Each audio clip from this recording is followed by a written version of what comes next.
to Let's Talk, where we're doing our ranking of the Star Wars movies. I'm John, this is Dennis, and this is Matt. And before we talk about Star Wars The Last Jedi, if you're a fan of our videos, nothing helps out more than by liking this video and subscribing to the channel. We do plenty of movie reviews, 4K Blu-ray reviews, and video game reviews, so we would really appreciate it. So Star Wars The Last Jedi came out in December of 2017, was directed by Rian Johnson, and is the sequel to The Force Awakens, and is the third of the Disney's Star Wars movies. And I think we all have about the same opinion on this film, but not the greatest. And I'll start with Dennis, since this is the first time he's ever been on one of these Star Wars reviews with us. Yeah, so I'm happy to be jumping on. I am new. I have to confess that I only just recently started watching all the Star Wars movies, so I want to stop you right there. So you've only seen Star Wars as of recently.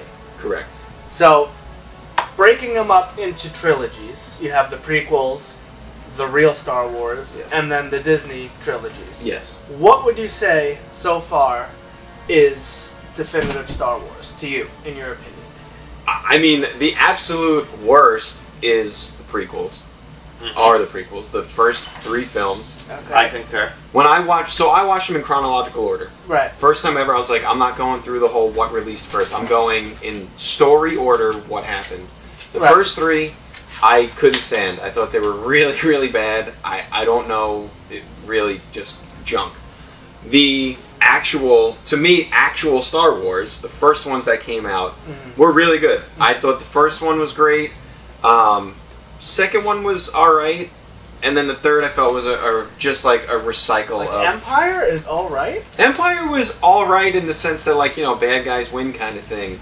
But then right after that, they literally recycled the same exact story again. And we're like, let's blow up this Death Star machine. Woohoo. And I was like, come on. New stories. They literally rebuilt the whole Death Star again. They're like, alright, just do it again, and don't put the vent in. That fucking vent ruined everything the first time, but we had a great, solid idea here. And then they did it again in 7. I actually probably should have prefaced this with, it's not the only time I saw Star Wars, because I did watch and thoroughly enjoy the Family Guy versions. Yes. And to be honest with you, in one of those episodes, when they're redoing the original trilogy... I have that right here. Yeah, Peter is playing his Han Solo, and they're doing the whole setup like, oh, we're going to fly in, shoot the missile, blah, blah, blah. And Peter's like, yeah, we did this already. That's what's so fucked up about it. Yeah. That's very true. It's insanely recycled. But those three are really, really good in their own right. But me, as like a new viewer, I gotta say, Rogue One blew me away. I thought it was awesome. And then the one you guys just recently reviewed that I know you hated and you loved, Force Awakens, I really enjoyed. I thought it was really, really good. I'm just curious how a new fan of the series, what they gravitate to. The newer stuff, I'd say. And I will admit, it's unfair. It's recency bias. It's technology. They just look, the acting is better, everything, the CGI, everything start to finish is just better in these newer movies because technology has come so far. And, and I agree with all that. Yeah. That, you know, it's because there's people who saw the prequels first and that's their Star Wars, you know, so that's how it works, you know. I mean, I like 4, 5, and 6, that's my Star Wars. Yeah. I kind of fall with him and with you, but like just like with Dennis, I hate the prequels, and then the Disney trilogy. See, I don't hate the prequels. The Disney trilogy looks amazing. It's just like we're going to talk about right now with The Last Jedi. It's like they just have no idea what to do with the story because this movie, The Last Jedi, feels like they're trying to just undo a lot of things that people in Star Wars love. And I don't understand the reason for doing that. Yeah, and even throughout my whole watching experience, I've been texting John about it, and I don't know how many times I pointed out plot holes to you. Yeah. Like timeline issues and character issues, and so... It gets a little messy because there's so many years in between them, and there's little things here and there. They did a pretty good job for the most part, but there is some stuff. What did you think of The Last Jedi? Well, you guys go first. Well, okay. Well, for me, I'll say that The Last Jedi was a good-looking movie. Definitely, except, actually, I'm going to bring it up. I don't know why, but the 4K, we'll get to a full review in a second, was very flat-looking. The Disney Plus stream wasn't great, so I'm going to guess that this film was, I don't know, it's not the best-looking, but it's still pretty good-looking. The effects are great. The CGI is awesome. The score by John Williams is great. The story is just bad. I really like. You literally can cut out everything on Cano Bite that they go through with Kelly Marie Tran and John Boyega's characters of Rose and Finn. Could have cut that out completely. It's a shame because I know that she got like abused on Twitter after this, which is why would you blame the actress for a bad story? It's not her fault. I actually get this movie, well, particularly that scene and Solo, mixed up so much because they go to the same place in Solo or something similar, right? Something similar. It's not a casino planet like this. But for some reason, I have a hard time deciphering this between Solo. But they also came out back to back, these movies, right? Solo and Last Jedi. Yeah, they're back to back years. Yeah. Yeah. Well, it's just I don't know. It just was. That whole thing was bad. The only thing I really liked was anything that involved Rey in this movie, like whether she's with Luke or then when she's with Kylo. I really do enjoy that stuff, but everything else is pretty damn bad. Like Poe, I don't understand. Like I this is a very likable character. You said it's your favorite part of The Force Awakens, and they just make him look like an idiot. Like he's wrong the whole time, and then they defend him like, oh, he's just a troublemaker. No, he literally broke a lot of laws and a lot of rules. I'd be like, no, you're not part of the rebellion. You don't understand chain of command at all. You're just a delinquent, and no, I'm done with you. Goodbye. Like, go join. You'll just go do it. Just go join them, because you'll fuck that up like you tried to fuck up everything for us today. Yeah, no, I mean, I agree. There's a lot of stuff like that throughout that doesn't really add up. I do like Rey a lot. I think that throughout this whole trilogy, she's fantastic. She's the most consistent. Yeah, her character's awesome. Her acting is great. I love everything about what she does in her whole story. Force Awakens loved Kylo. In this one, he kind of becomes like this whiny, emo, You don't depressed... think he was a crybaby bitch in part 1 also? He kind of was, but at least he was like badass. In this one, he's just like crying with cannons, and it's like... He was badass until he took the helmet off. Yeah. Yeah, definitely at the cannons when he's screaming, fire everything at them. It's like more. Yeah, like come on, just relax. Like you're the boss, and now everyone thinks, oh man, this guy. Right away, sir. Yeah. He's gonna fuck this up for all of us. But yeah, I don't know. I think there's a lot. I think Star Wars as a whole is probably suffering from the fact that there are so many movies now, and it's not like the MCU where it's all different superheroes, so every movie can be a little different. This is very repetitious. It's just, there's the good guys, the bad guys, we're gonna fight. And, this is how many movies in now, and how many TV series, and, cartoon animated series and stuff. Yeah, you're right. There's so much for one linear story of just evil, good. And they have an entire galaxy to play with, but the Skywalker saga is now over. Yeah. At this point. At the point of this review, but like we're, talking about 8 here, and there's some other good things in here. Like I do like the ending, that planet, the salt planet looked nice. Mm-hmm. And I love the attention to detail, like with Luke, when he like projects his body there, he projects it in the way that Kylo would remember him, so it's the younger version with the darker beard, the darker hair. And I thought that was cool, and it was well done. It's just, the plot, the decisions that were made, like to do with Luke's character. Even Luke himself, played by Mark Hamill, didn't like what they did with his character. It's poorly written, and it just kind of betrays a lot of Star Wars fans' love for Luke. Yeah. And I think Mandalorian and Book of Boba Fett are trying to correct that. Yeah. I mean, I want to defend my boy Poe, because, again, I think he is the best part of the movie in the past 2 movies. He was my favorite part of Force Awakens, and I thought he was awesome in this. And I disagree. I think I understand that he's disobeying direct orders and stuff like that, but in his mind, he was doing it for the rebellion. He looked like to him on screen, even to the viewer, it didn't look like the chain of command was doing their job and doing the best for the rebellion, and it looked like they were just walking the pigs in for the slaughter. And he wanted to do something and actually save everybody, and he didn't want to sit there and just wait to die almost from the dreadnought or whatever that was firing on them. So I would have sided with Poe in this, and I agree with what he did. Yeah, but you gotta, it's a betrayal of Princess Leia, and, Princess Leia trusts Laura Dern's character, and, you should honor that. Like, she's earned Leia it. was out for the count when this happened. Yeah, and I think that's why they did that. Because she got blown into space and then came right back. Yeah, that's another thing. Okay. I guess she always had the Force, but this is the first time it took until Episode 8 for us to see it. Yeah, so we didn't even get to what I disliked about the movie. I don't know why they completely took Luke Skywalker and ruined that character.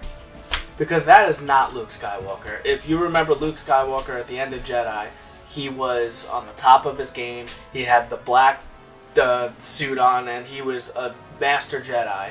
And now all of a sudden he's just a hermit on an island because I understand the thing with Ben and, you know, he failed, but come on. You gonna just let him do his thing and you're just gonna go on an island and die? I thought that was ridiculous.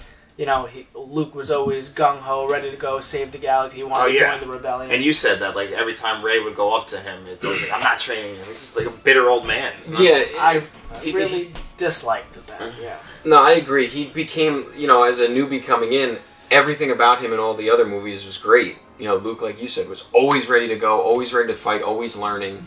And in this one, like, I can understand the balance. He feels he failed, and, you know, in his mind, I think he comments on it at one point where, like, no matter how much good I do with training, like, future Jedis, there's always going to be the dark side to it. And, like, if I just end all Jedis, there won't be a dark side anymore.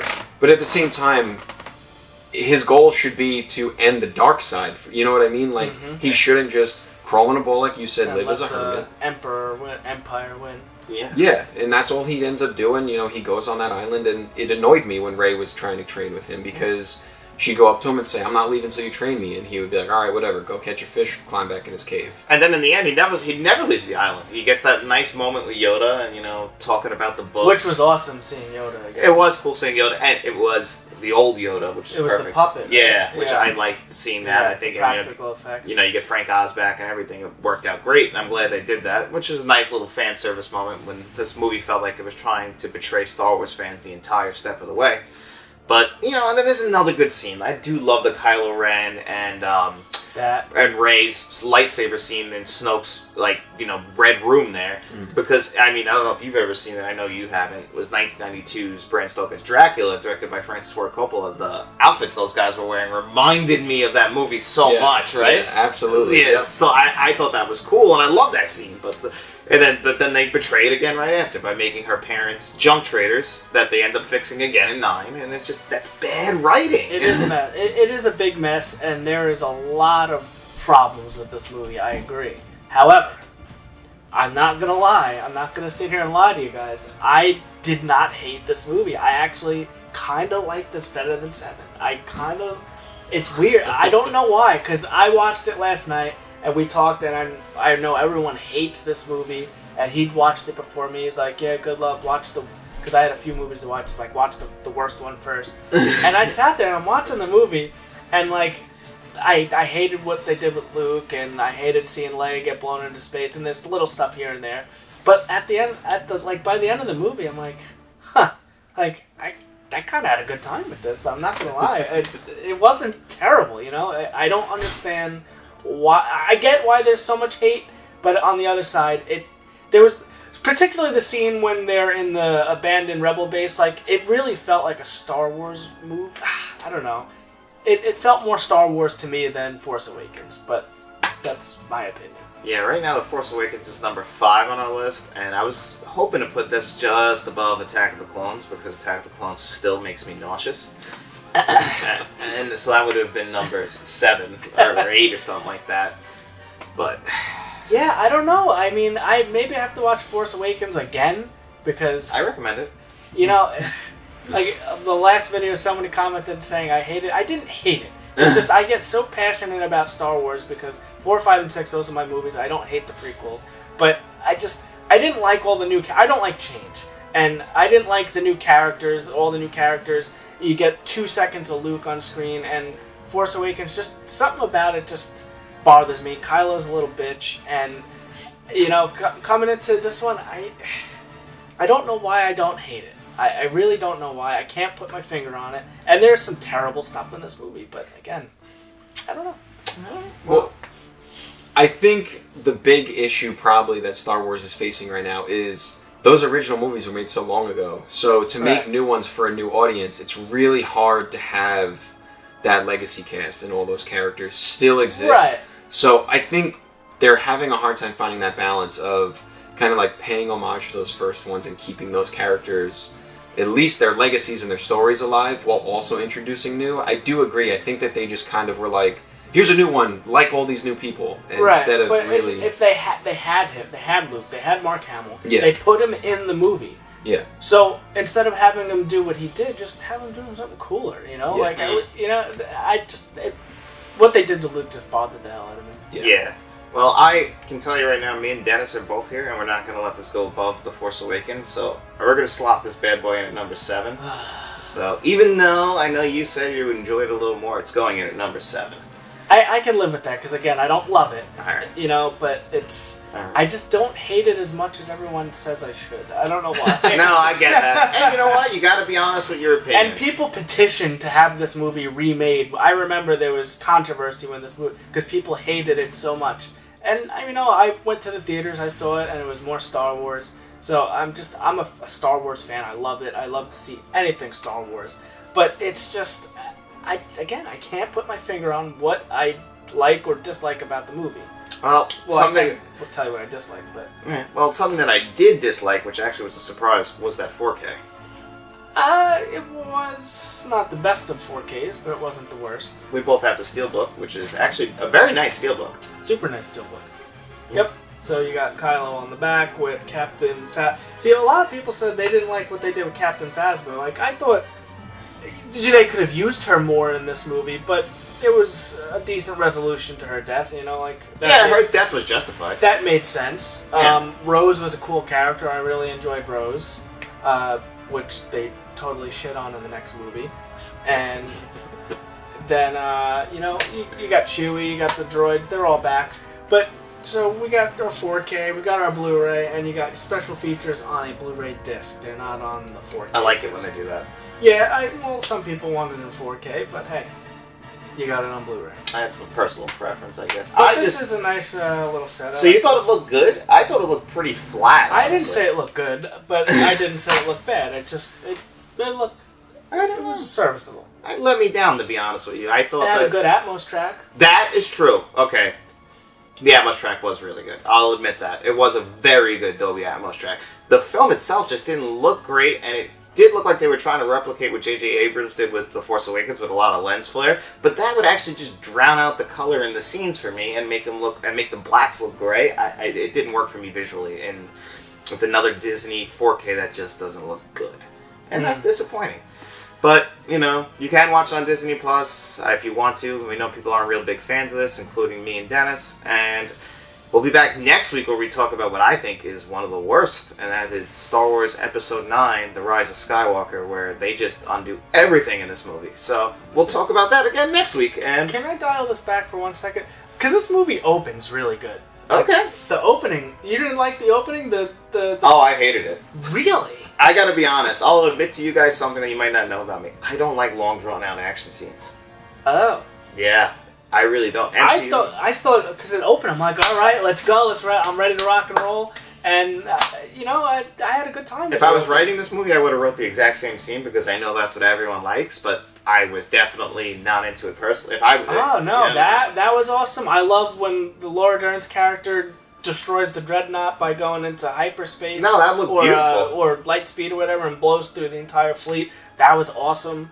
There was some cool stuff in this movie. The battle with Kylo and Rey when they defeat Snoke, that was awesome. With all the honor guards or whatever in the red suits, that was an awesome scene.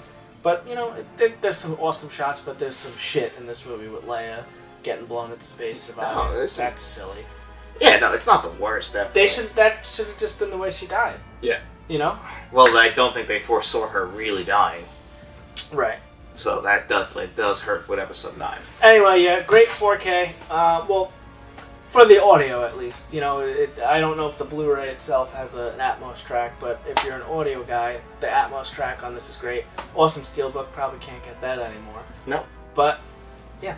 Alright, I would say, as a fan, yeah, and also while you're out there picking it up, make sure you like, share, and subscribe, and tell all your friends. Sorry I point, guys. I just like the point of things.